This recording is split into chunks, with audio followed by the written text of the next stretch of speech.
안녕하세요. 국세청 어린이 기자단 박정원 기자입니다. 오늘은 8월 미션 중 하나였던 현금 영수증을 들고 왔는데요. 같이 보러 가실까요? 먼저 현금 영수증이란 무엇인지부터 알아보겠습니다. 현금 거래를 국세청에 통보하고 그 증거로 받는 영수증을 현금 영수증이라고 하는데요. 2005년 1월 1일부터 시행된 세무제도로 국세청에서 관리하고 있죠. 2022년 7월 29일부터 현금 영수증도 신용, 체크카드처럼 알림 서비스를 개시하였습니다. 그렇다면 현금 영수증의 목적은 무엇일까요? 일단 두 가지 목적이 있는데요. 첫 번째는 정부입니다. 정부 입장에서의 목적은 탈세를 막기 위함이라고 하네요. 현금 거래는 전산망을 통하지 않기 때문에 국세청의 감시가 불가능합니다. 이를 해결하기 위해 현금을 지불하는 소비자에게 탈세 감시 역할을 부여하는 것이라고 하죠. 두 번째, 소비자 입장에서의 목적은 소득 공제입니다.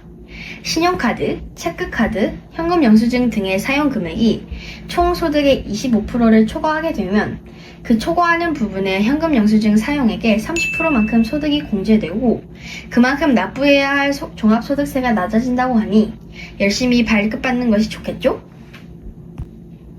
다음은 발급 방법입니다.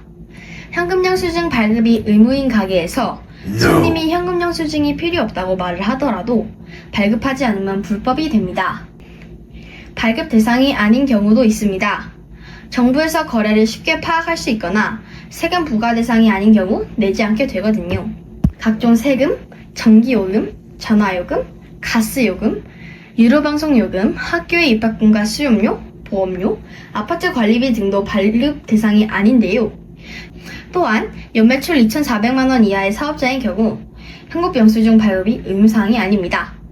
그렇다면 만약 현금 영수증 발급 대상자가 발급을 거부하면 어떻게 해야 할까요? 발급 대상 업체에서 발급을 거부하거나 추가 금액 등을 요구한다면 신고해야 합니다. 홈택스 홈페이지에 들어가면 상담, 제보라는 항목이 있는데 그곳 하위 메뉴에 현금 영수증, 신용카드, 주택임차료 민원 신고가 보일 거예요. 신고하면 일단 신고 금액만큼이 공제 혜택에 추가되고 또 그 금액의 20%, 최소 1만원에서 최대 50만원의 포상금도 있으니 발견 시 꼭 신고하는 것이 좋겠죠? 다음은 현금 영수증 발급 시 받을 수 있는 혜택인데요.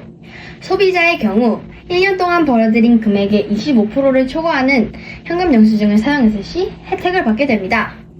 현금 영수증 사용 금액의 30%를 연말정산 시 300만원 혹은 총 급여의 20% 중 더 적은 금액 한도 내에서 소득공제를 받을 수 있게 되죠. 여기서 잠깐! 이제까지 많이 나온 소득공제란 무엇일까요? 소득공제란 한 해 동안 번 수입 중 일부를 세금 계산에서 빼주는 제도를 말합니다. 예를 들어볼게요. 만약 1년에 1,500만원을 벌었는데 소득공제로 1,000만원이 인정되었다면 세금은 수입 1,000만원에 해당하는 양만 내면 되는 거죠. 이렇게 세금을 줄일 수 있는 방법이 바로 소득공제랍니다. 이상으로 현금 영수증에 대해 알아보았는데요. 이제 현금 영수증 발급 과정을 영상으로 보겠습니다. 가볼까요? 안녕하세요. 오늘은 알라딘 중고서점에 와서 현금 영수증을 발급해 보려고 하는데요. 같이 가보실까요? 네. 다시 모드로 할까요? 네.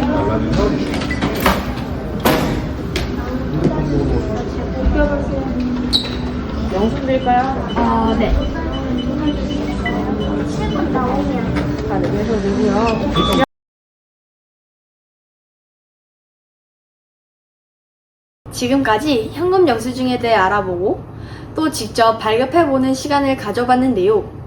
이러한 과정들을 통해 현금 영수증의 여러 가지 사실들을 알게 되고 현금 영수증이 우리에게 주는 혜택을 알게 되어 더 유익했던 시간이었던 것 같습니다. 앞으로도 현금으로 물건을 살 일이 있을 때 꼭 현금 영수증을 발급받아야겠다는 생각이 들었습니다. 여러분도 현금으로 물건을 살 일이 있을 때 현금 영수증 꼭 발급받아 보세요. 이상으로 국세청 어린이 기자단 박정원 기자였습니다. 감사합니다.